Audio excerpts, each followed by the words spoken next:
So like one of the reasons why I have a tendency to run this sort of intro, I get to measure out the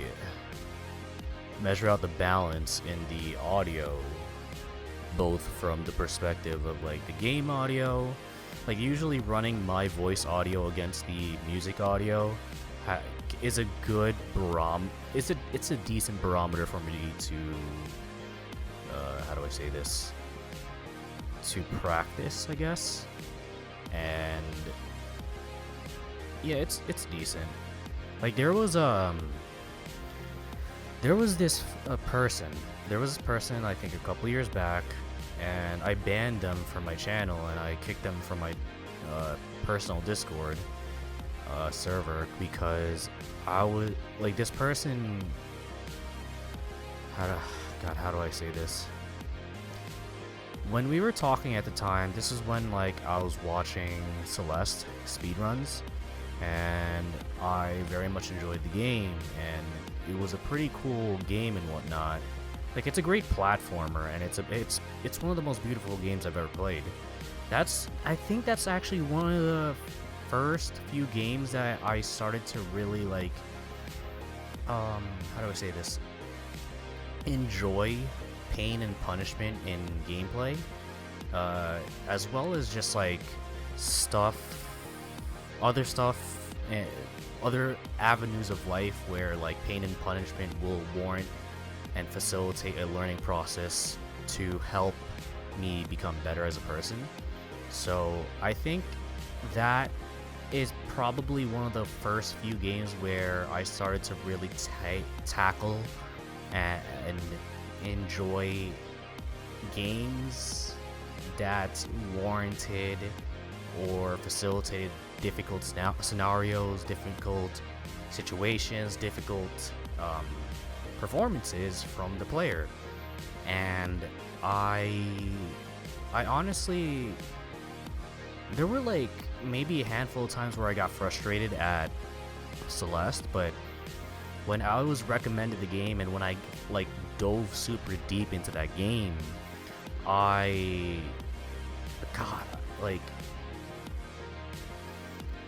just rode with it. I just rode with all the failures, and man, that's one of the games I also really fucking love. I just don't know when I'll revisit it, and I probably want to revisit on stream.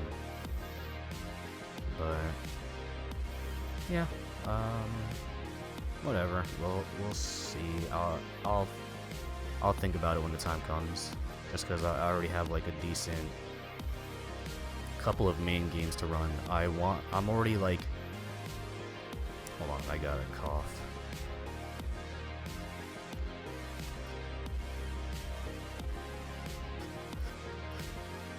There's already like a couple of main games that I run, which is that's Stranding. I'm already like super into it, and it didn't take long for me to reignite the love that I have for it. What else? I have Hades, which I fucking love running. It's so good. It's just an absolute megaton of fun. Both of these games, honestly. And there are just a multitude of games that I can just lean on a regular basis. I don't know if like Celeste is fun, but I don't know what I get out of coming back to it, and I have this very selective rope that I teeter on, that I cross and try to balance on, where Hades gives me the fundamental compact amount of fun where anything can happen from run to run. That is the form of pain and punishment, frustration, as well as euphoria when things can go really poorly or it can go really well. So, and that's all in like 30 minutes average. If things go really poorly, then how do I say this? If things go really poorly and I can still win, then it'll take longer, just because like there's a lot of defensive counters that I must enact, defensive strategies I must enact, stuff like that. There's actually, at the time that I'm streaming this, I don't know when the video is gonna premiere, but there's a Hades offline gameplay that I recorded, and I just wanted to. The reason why it's offline that I didn't stream it is because I didn't want to talk. I just wanted to play the game, and I was like, but I still wanted to capture what I was doing inside game. So I just compromised with myself. I was like, just hit the record button and play the game. I don't have to talk. I don't have to do anything. It's fine. And I think that may have been a successful run. I actually don't remember. That's premiering at some point next week or later this week. I'm not entirely sure actually, but a lot of my highlights are being exported to YouTube. So if let's say a lot of my VODs export and premiere, rather if a lot of my VODs from Twitch premiere on YouTube at 6:30 a.m. local Eastern time, then my highlights premiere at 6 p.m. Eastern time. Just I don't know. It's nice to have that, like, in my mind, organized scheduling. It makes me feel better about the gap between my video essays, because as much as I love being able to sit down and like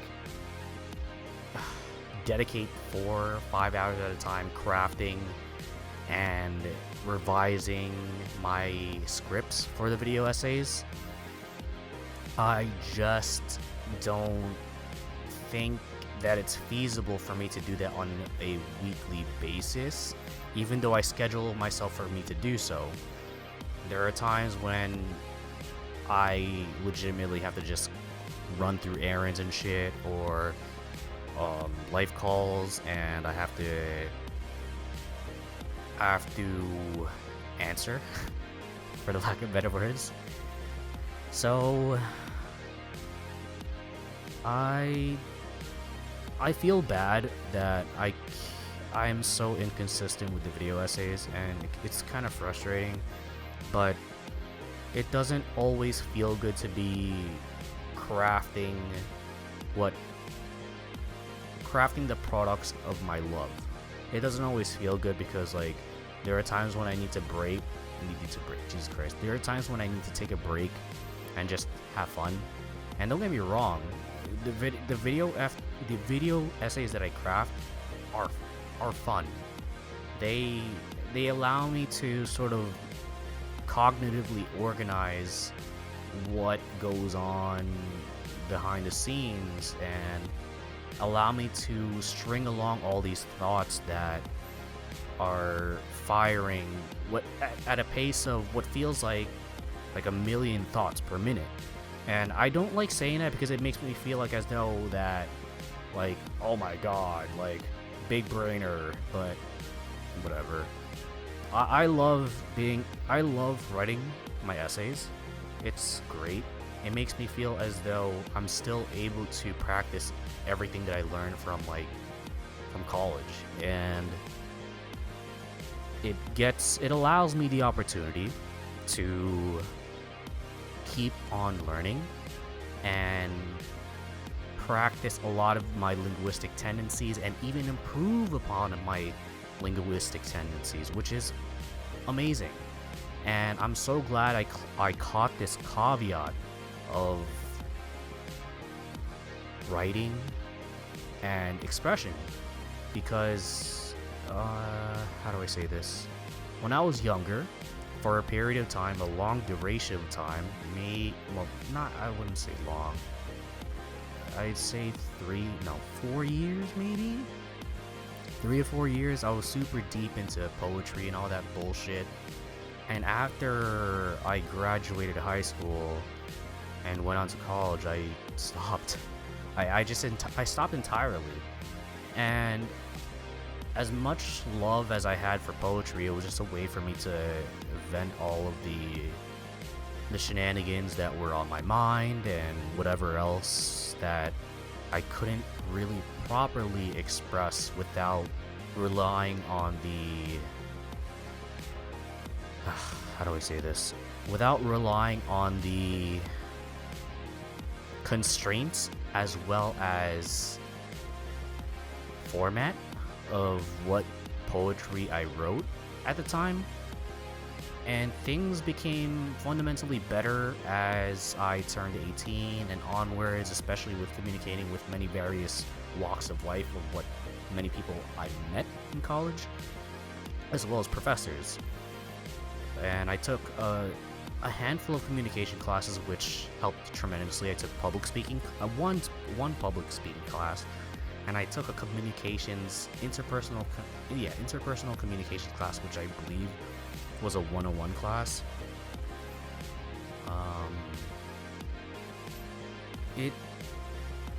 It also helped me that I took like also additionally a handful of psychology classes, a handful of sociology classes, and I owe a lot of my growth and a lot of my socially developed prowess to these classes that I took, as well as the many people I met and encountered and got to socialize with during that time frame.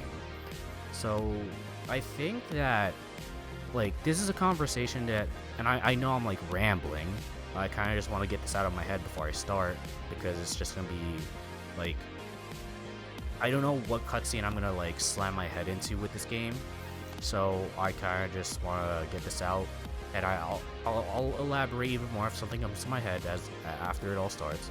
But I think that like as time goes on, there's more and more and more and more of a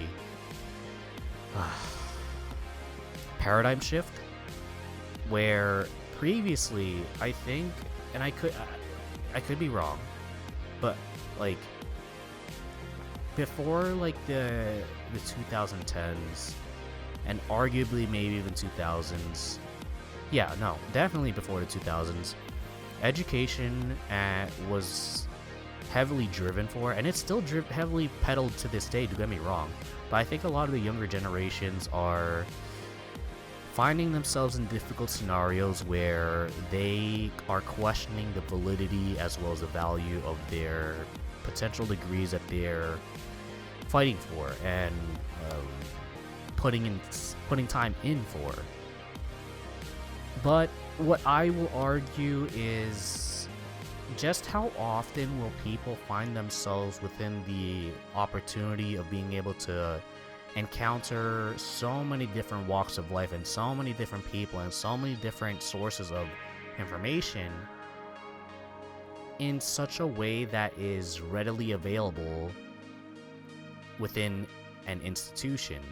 Granted, things are really different nowadays compared to pre-2019. Hey Decisive, how's it going? I'm just kind of rambling and expressing some things on my mind regarding like college and like classes that I've taken, and I'm kind of just driving home the point that despite the generational, oh no, we're more than just pizza for $5.99. All right, well, now that I hit an ad. Wait, that's how you pronounce your name? Freddie Lucius. Yeah. Fred E. Lucius. Let me just change the screen because there was an ad playing on that stupid video.